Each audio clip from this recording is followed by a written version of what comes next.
a teaching job, Southeast Kansas area. Many of you will come back to Greenbush for professional developments. Maybe you're going to bring your students to the Science Center. Maybe you'll come back and work in our summer camp programs again. I hope you do. What I'm pretty excited about this part right now is we wanted you to get the opportunity to hear the story of Greenbush. Wherever you go, Greenbush is going to be relevant. And you're going to be able to be ambassadors and know what's going on or how it started. And really, there's no better people to bring in to have those conversations than Mike and Dave. And Mike has promised me that he has the Greenbush history to the tune of the Lion King. That's what he said he was going to do. Absolutely. He's going to knock that out pretty quick. But we want to make this semi-informal. I know Dave and Mike will give us a lot of information, but as you have questions, ask. Okay? Because anything that you hear, a lot of the Greenbush started with an idea or a dream or some innovation, and it's growing. It's growing every day. So we'll lead off with Mr. Dave DeMoss and Mr. Mike Bodensteiner. I'd like to hear the Lion King version. All right, let's get it. A lot of people would. On the day, it starts out on the day we arrive in Greenbush. It's going to be a pay-per-view. If I have enough viewers, I will prepare one. Hey, we're just going to bounce back and forth a little bit. I'm glad Randy's here because as a superintendent, he's had some keen input into the way this place works and shapes.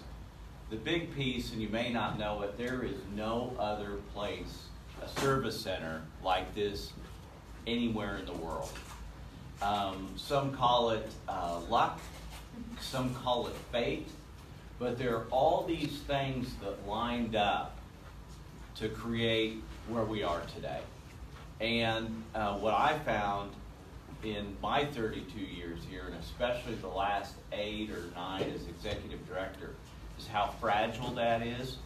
And one of the reasons that it maintains is the fact that, and I have an idea in your opening in service, as you move into a school district, you will never have an organization that the former superintendent, the superintendent, and a key advisory board member are going to be standing in front talking about what this place has meant to us, what it has meant to others, and the things that have really, the stars just aligned. But then also really recognizing and celebrating the people that really created this place that unfortunately aren't around anymore. They're just, they're just not here on this earth anymore. But we celebrate those, but we don't ever let that dictate where our future goes. And that's a tough needle to thread sometimes. But as long as we keep moving forward and we really keep it simple about what's right for kids, what is the right decision, what is the best way to treat people, you always seem to come out on top. So let's go back 42 years. Be 42 years old. You were sitting in an Erie parking lot. Yeah. Boy, that was a good mobile home, too.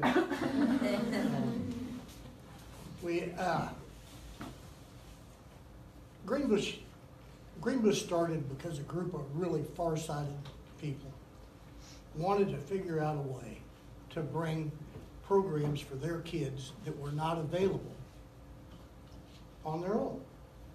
And so they started meeting as a group of superintendents in the basement of the Erie courthouse. And through these discussions came a thought of how could we work together to bring programs to our kids, and how could we operate more efficiently in our schools by working together collaboratively. But we don't want any mandates. We want to be able to pick and choose what it is best fits our district.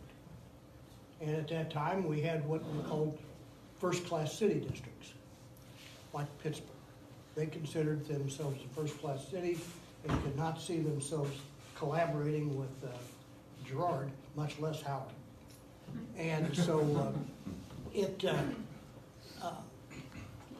it provided a platform for them to talk about things that they could do together to achieve these goals. The primary purpose being, how can we help our kids? At the same time, the special ed directors in the region at A&W, Tri-County, and Pittsburgh were talking, how could we work together? Because nobody had ever even heard of a school audiologist at that time. The best hearing test that you got was from an LPN that traveled through the district. And so how could we get together to hire an audiologist? And how would we fund that? Well, as it became more obvious that that several of them really wanted to do this, they decided to form an interlocal agreement. And that means that schools could work together. And as an interlocal agreement, we have all the rights and powers and privileges of a school district, with the exception of the power to tax. Greenbush has no taxing authority. When you move to Girard and you pay your property taxes, should you pay them? Yeah, you'll pay them. You will not be able to find Greenbush on your property tax statement because we have no property tax. We exist off a very simple thing if you don't overcomplicate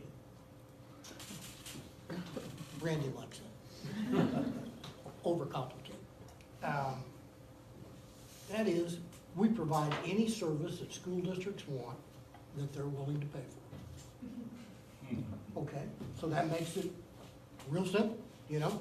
If you want to you want your kids to be at the Camp and Retreat Center for 3 days, super. This is what it's going to cost. And by the way, we'll help you write a grant. We will help you in any way possible to make that feasible for your school district. So anybody around here, pardon me, that's been around me for a while, Greenbush is a success because we answer the phone before 8 o'clock in the morning and we figure out a way to say yes. Now, that's not overcomplicated at all, is it? That means you work hard and you figure out a way to say yes. And we've grown from that. But in 1976, the interlocal was formed. And the main school building up here, it was a 3-room school called the Greenbush School. It got down to 11 kids. Girard wanted to shut it down. The Greenbush community wanted to somewhere or another keep it going. And so it became the likely landing place for an outfit with 3 employees that was just being formed with no money. So we moved into the 3-room school, right out in the middle of the parking lot that we have now was a nice big propane tank that fueled the building. And we had a great gravel drive that the guy across the street kept maintaining for us. And we had a Board of Education that was appointed from the 5 members because it didn't seem feasible to the entire group because this is basically a 9-county region. It didn't seem feasible to them that we'd have a 28-member school board representing the 28 school districts. Nobody in their right mind could even think of a 28-member school board. So they decided that they would have a 5-member representation.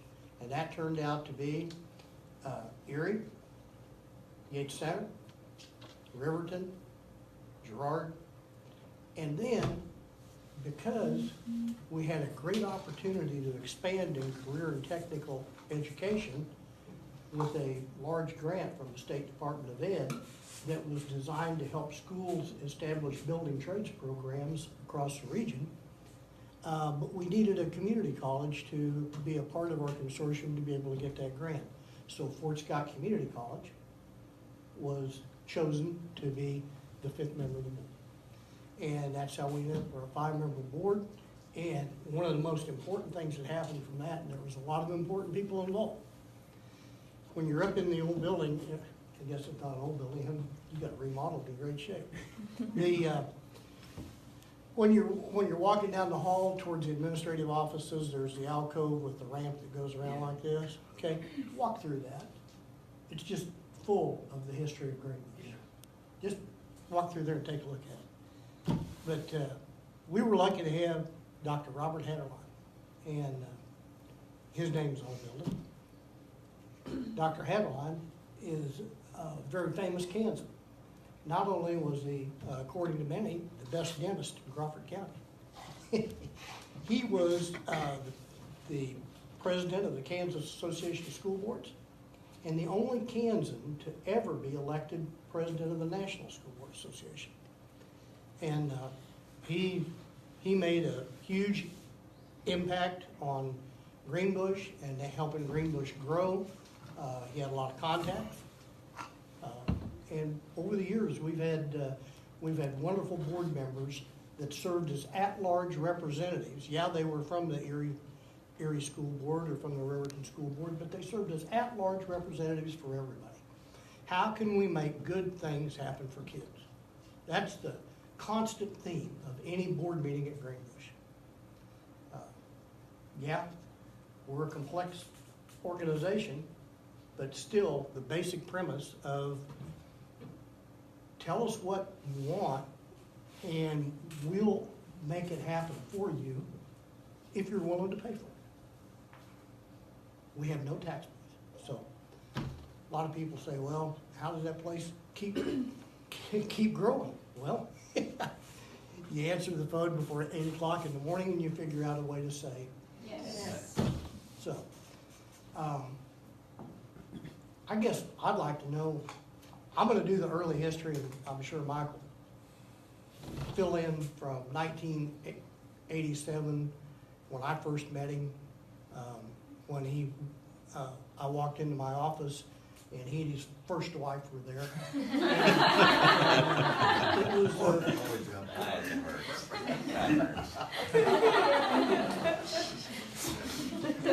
I'm sorry, Doug, but that's borderline.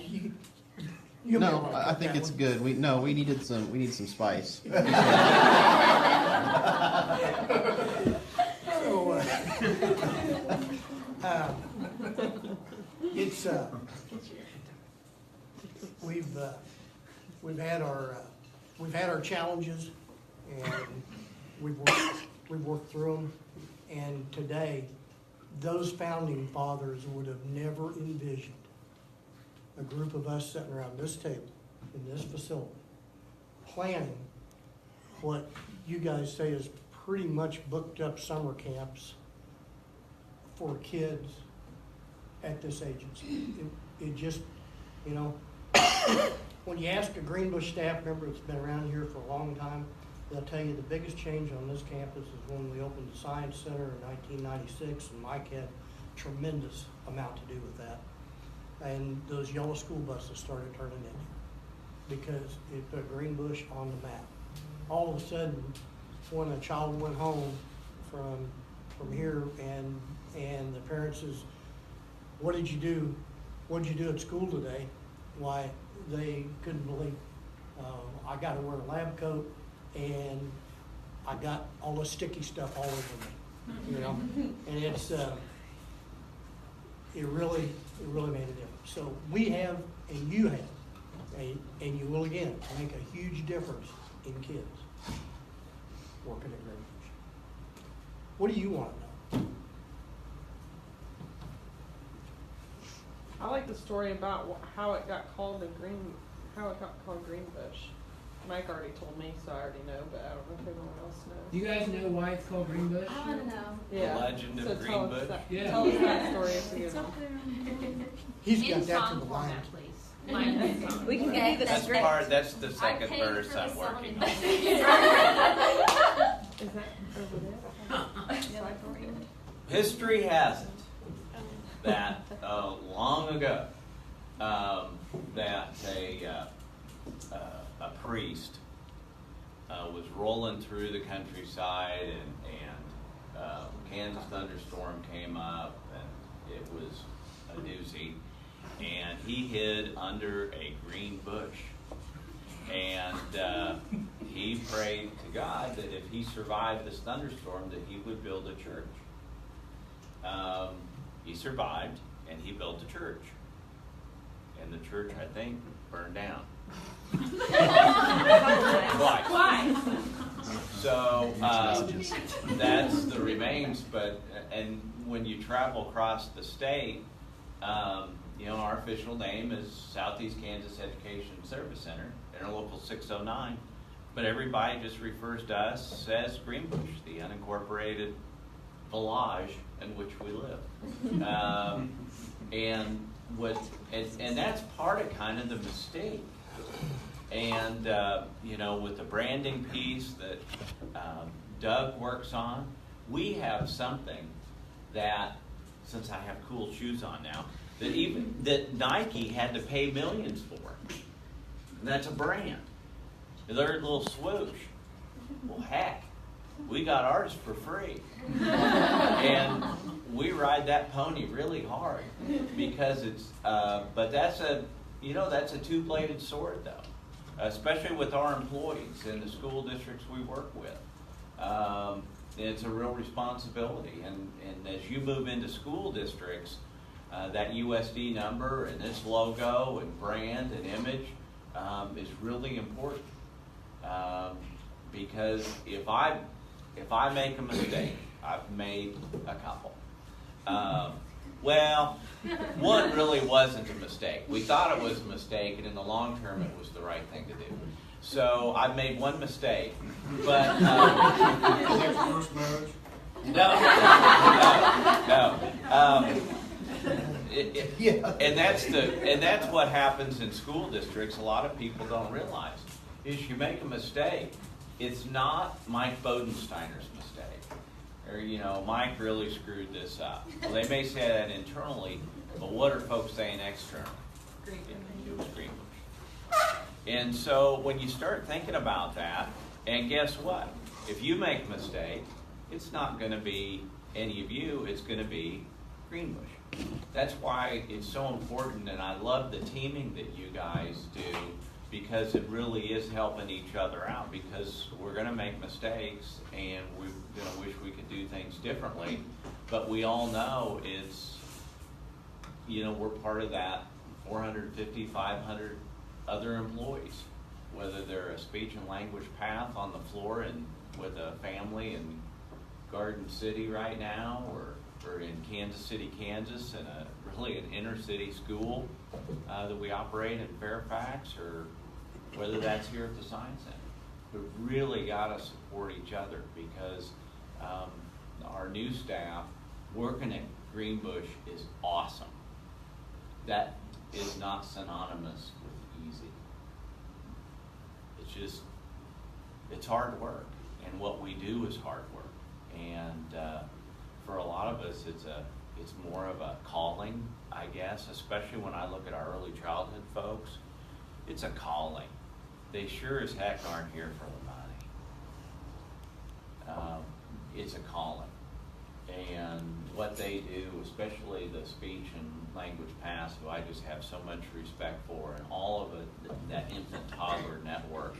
You're working with babies and families and homes that you probably wouldn't want to spend Thanksgiving dinner there if they even have a Thanksgiving, but they could be making a lot more money working for a hospital or any kind of health care provider, but they choose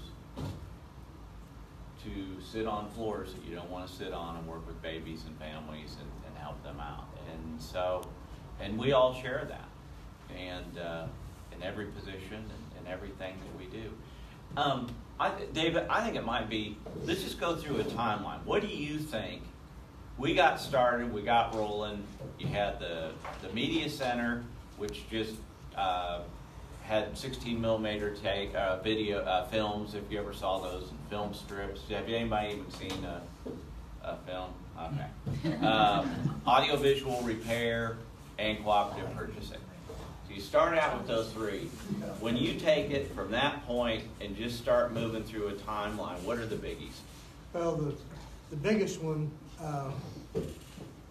would have been in 78, 79 when we started being the sponsor for Parsons State Hospital education program. How many students do you have there now? Oh, 20, 30, yeah, 20. It's starting to grow again. When we started with Parsons State Hospital, at that time, there were 237 school-age students at Parsons State Hospital. And the way the state was funding it, they had a maximum of 3 hours of a day of education.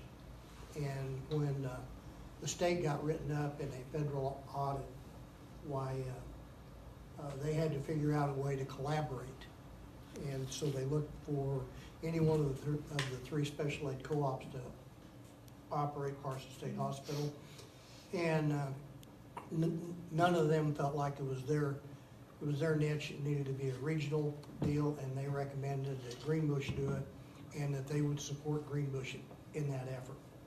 So in 1977, Parsons State Hospital came on, and it literally brought us to our knees, because suddenly we went from about 12 total staff at Greenbush to well over 90.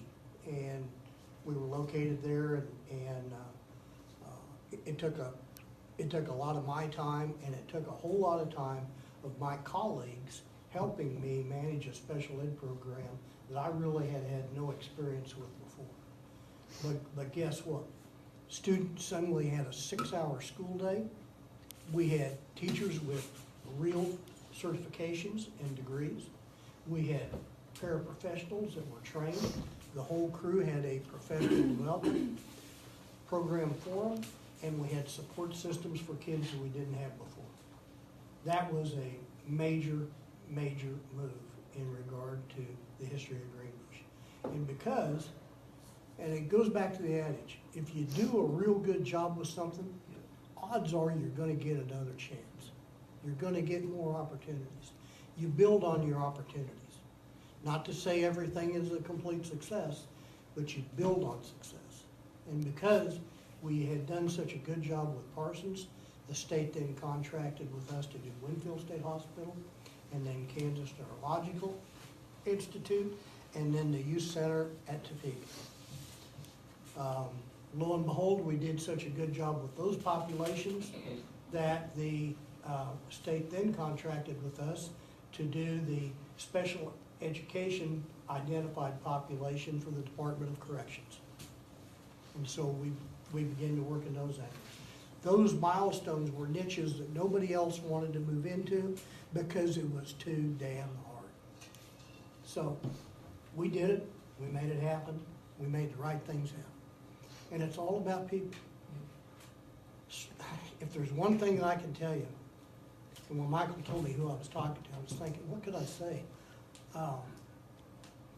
After 45 years, I'm going to guarantee you that those people that are the most successful are those that surround themselves with other positive people.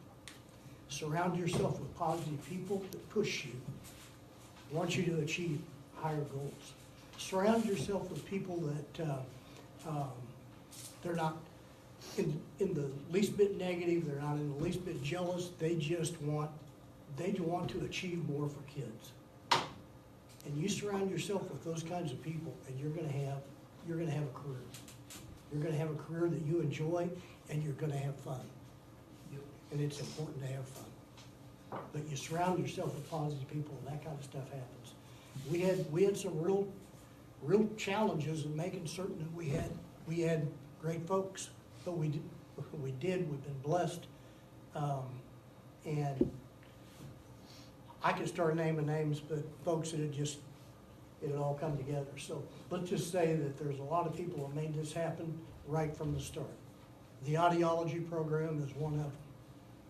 We got a guy that never understood you can't do that. Well, if nobody's done it, it's time to have it happen. And we need a mobile audiology lab. And so the audiologist wrote a grant, got a mobile audiology lab, and all of a sudden, when a school nurse identified a kid, the Greenbush audiology van showed up at the school and tested the kid and made a referral to a competent physician skilled in hearing for children. So that's the kind of stuff we do. So having fun, that's a good thing. Doc Hatterline was in the education Nation at Risk, and I'm sure hopefully somewhere read Nation at Risk. Well, anyway, we go to the National School Board, and I'm just a young buck, not married at the time, and in between. And so Doc Hatterline and Dave, we take off to go to New Orleans. And here I am with truly a legend. Didn't really appreciate at the time. A dentist, just absolutely hilarious. But I'm just young, you know, I was still feeling my way. And we get in this plane, and this was before 9/11, so he's carrying his umbrella, you know, and there are these three gorgeous women. 2 seats, and then one of them was on the other side, and my assigned seat, I got right in the middle. And I was never I went, you know, my life's turning around. Well, Doc Hatterline, seeing this, and probably the look of abject horror at these 3 women, said, Mike, get out of there. You know, poking his thing, and he said, they want to sit together. And, you know, what are you going to do? It's board president. I got up. I moved. You know, contrary to what any flight attendant would say, I moved. And so they could all sit together.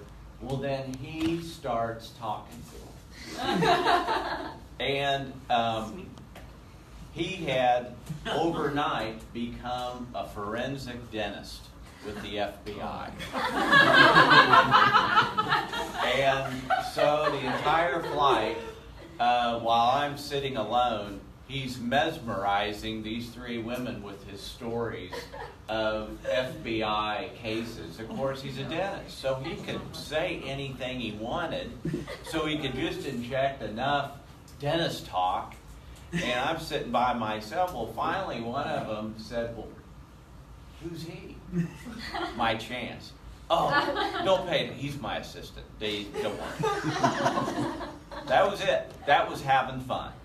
And so having fun really cuts across this whole place. And when you get to do things like that with the board president, that's just, it's all about being confident, too, in one another and comfortable in yourself, that he would do that and look around and understand his surroundings, and taught me a valuable lesson throughout all that. So you just try to pay attention. The Science Center was a big deal for us as well. Huge. And that came about through a private charitable trust. I want to talk about that. And it wasn't, so you guys understand too, like the Science Center, you know where Sally's at and Lego and all that. I'm sure they'll talk. It wasn't that big at first. It grew. Maybe a couple of those stories would be cool too. Sure. We, through a private charitable trust, the Abernathy Trust was working with school districts, and gosh, they liked the way schools work together, and so we literally spent the inheritance of other people in doing things for kids, and started off with a classroom, and then the rainforest was big at that time, and we're going to have a production greenhouse or a greenhouse. Well, maybe we need a corner of that for some tropical plants. Well, one thing led to another, and then it became a rainforest, and then out of blue, and this is where luck, just timing and luck. David Keene, a PSU professor, came to us and said, well, you guys are building a science center. We've got this telescope. And I think it'd really be neat if we could have an observatory. Well, I can remember it was one of the 10 dumbest things I've ever said. I said, well, hell, we'll put it on the roof. I didn't realize it was so darn big.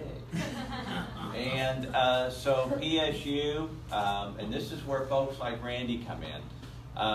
Dave and I were racking our brains trying to figure out, well, how are we going to build an observatory for this great big telescope?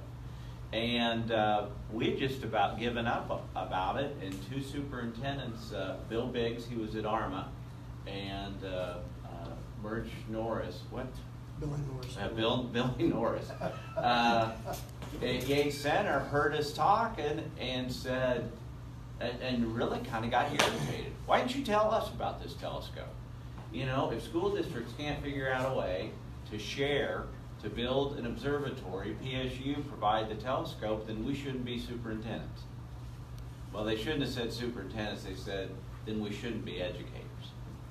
And so 35 school districts all ponied up $4,500, and it matched funds with Crocan Telephone, and that built the observatory. And then we added to it 10 years later. You know, we go on cycles, and now we're kind of in the process of reinventing. What is that science center going to be again? Randy, in your career, what are the things at Greenbush that have stuck with you? You know, probably the piece that has been the best, and this is a little bit different than the actual facility and the buildings.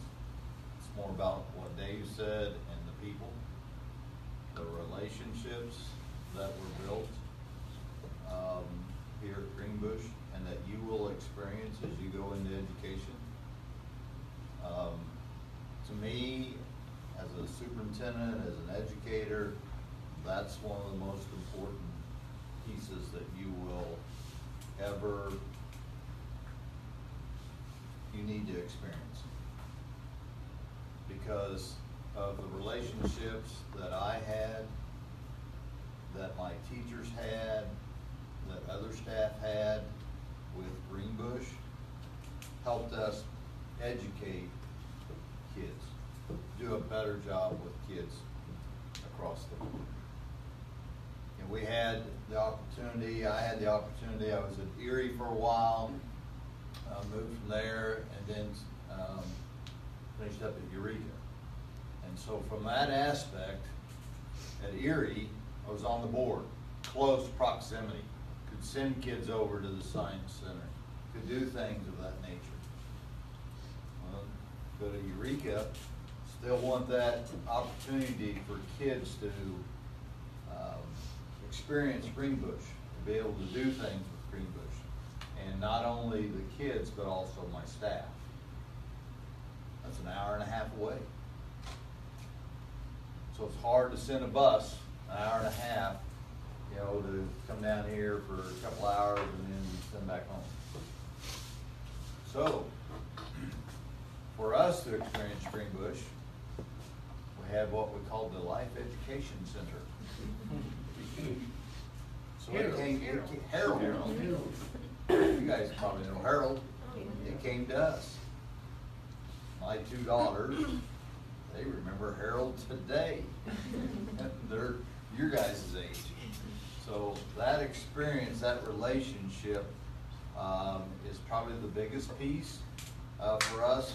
As you go into education, as you go into being a teacher, if there's an issue or if there's a opportunity for you in your classroom as you're working with kids,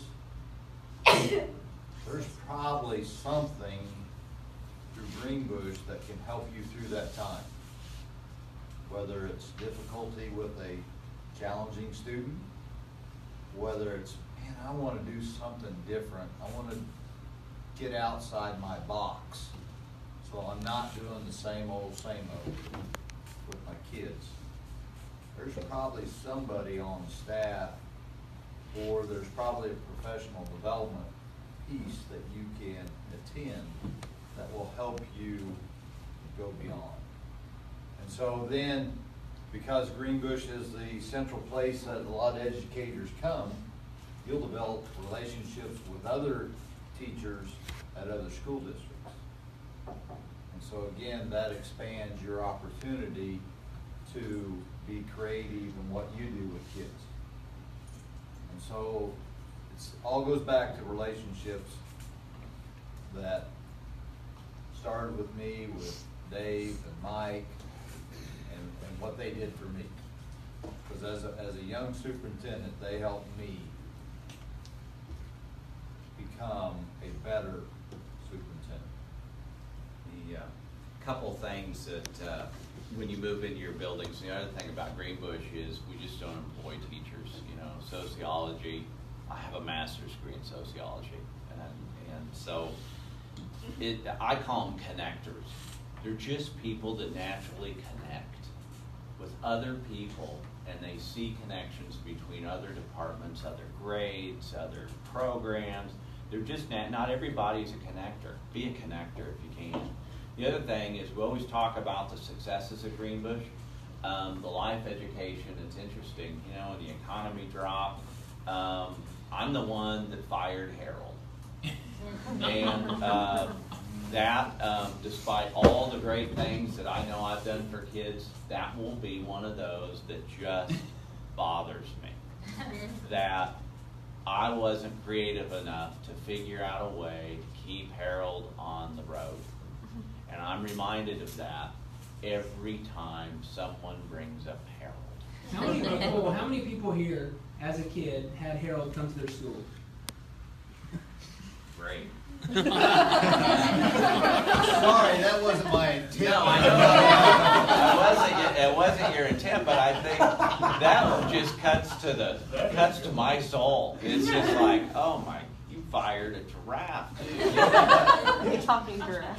You know what, some things never change. You still have a way of setting yourself up. I know. I kind of wear my heart on my sleeve anyway. But I've also used that line, you know, with difficult personnel things. Well, heck, I fired a giraffe. You think I'm going to care about this? So, but that one bothers me. And so in your career, you're going to have some failures, and you just try to learn from them. But be connector if you can. And always know you're connected here. That's important to me. Anybody, anywhere that's ever worked for Greenbush, and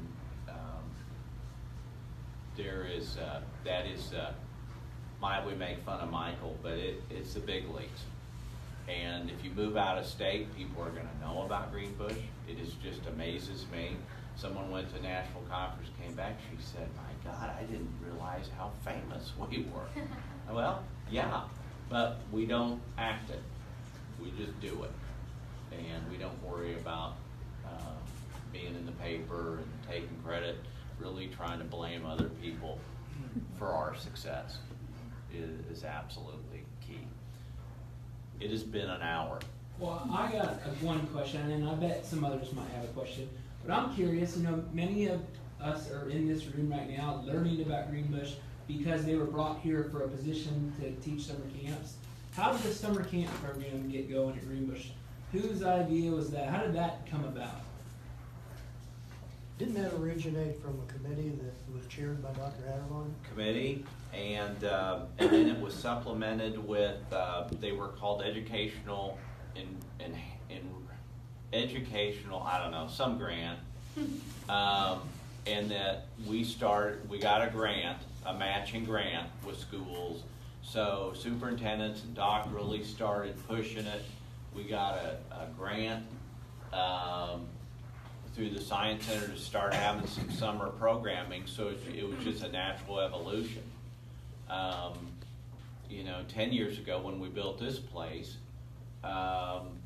David retired, and this was something that we talked about forever. Folks like Kelly Peak,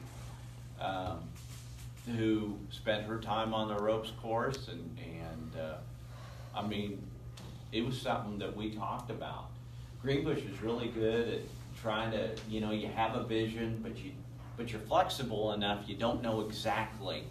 We know we want this, but we're flexible enough when you get into it. Then we're not so tunnel visioned that we can't make changes. So it was a grant, Hatterline, school districts, and then it's just morphed. Every year it changes and it gets better. We've gotten better at hiring camp counselors. you'll notice no high school students sitting around. We've been there, done that. And we needed, not that high school students can't be great, but they're high school students. You have 3 and 4 and 5, 6 years of experience that really make a difference in your ability to work with kids. And then to have continuity and bring people back, even like Heatherly, you know, it's just to bring folks Appreciate back. it. Yeah, that's okay. To be able to bring folks back makes a huge difference in continuity. So we just keep getting better at it. Nothing stays the same. Does anybody have any amazing questions? It's not really amazing, but I do Let's have. do it. Are you ever thinking about bringing Harold back? It could be Harold Jr. Like you could do a whole thing Harold with had a it. son. Yeah, exactly. Be Harold Jr. Yeah. And it'd be like parents of children like saying, "Oh my Yes. gosh, I remember that." Yes. Thought about it in a couple different ways. I would love but it's got to be opportunity. It's got to be just right. There are folks that have talked about if Harold becoming really the mascot for the Science Center and really bringing Harold back as part of instruction, especially for those early grades to keep Harold alive. We would love to put Harold back on the road, and it's Doc Hatterline's quote. Dave said it 1,000,000 times, money removes all impediments. If we had the money laying around, we'd figure it out. But I would love to really have someone with the ownership and the passion, the calling, to find a way. What is the Herald of the next century? What's the next Herald, the next generation Herald? And we haven't gotten there yet. I think we will. Mike doesn't even know about this. This is actually a good opportunity to share. Our IDL instructor, many of you guys met Sharon. Okay, we've talked about some IDL sessions that could be done with some of the content. And Cheryl was Harold. Sharon did Harold on the... Cheryl was Harold. She calls it one of her ex-husbands. Sorry, Sharon. But, there's talks about doing it virtually. Again, things adapt. We're working with students all over the state virtually.